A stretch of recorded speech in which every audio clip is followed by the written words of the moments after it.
typically we think of trends as very short-lived, but here we're looking at something more sustainable even in trends.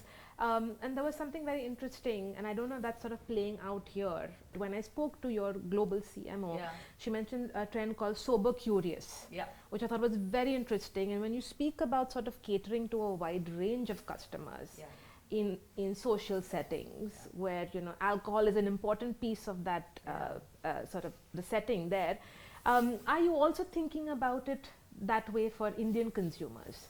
Are you seeing any sort of, you know, the whole sober curious trend playing out perhaps in India as well? Oh, absolutely. So I'll give you an example. I had someone come over and I had my bottle of Tanqueray 0.0, and I actually poured one of those. We both enjoyed that evening. There are evenings when I'm very sober curious, and I enjoy that moment because I am extremely responsible about the way I interact with the category. I'm a repertoire consumer. We were talking about that earlier. But equally, there are moments when I want to try something different, and I want something different from maybe all the propositions I've had in the past, right?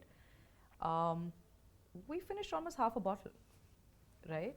And this is a very premium proposition, tastes fantastic, but we felt really happy that in that moment we were able to make a choice.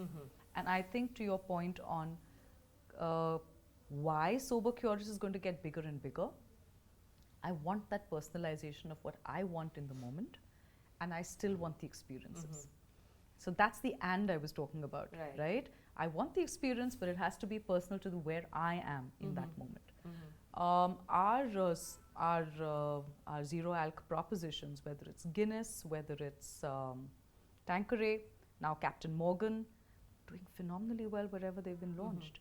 We take our time launching it because we want to make sure that it delivers to that experience, because that's 101. And the market is ready for it as well. Yeah, and I think the market's ready for it because people don't mind paying for it, right? It's not equal to, let's say, the price of a Nimbu Pani, which, by the way, is my go-to option 9 times out of 10. But I do love the option of having a great experience and feeling like I can partake in that occasion. But I don't always have to have a drink. And that's part, by the way, of our positive drinking philosophy, which is a big part of the way we measure our Spirit of Progress goals, our Society 2030 obligations. So it's not something that comes from just innovation for innovation's sake. It comes because we believe that that's the way we can give, or we can at least create the right kind of responsible culture around the brands that we build and manufacture and operate.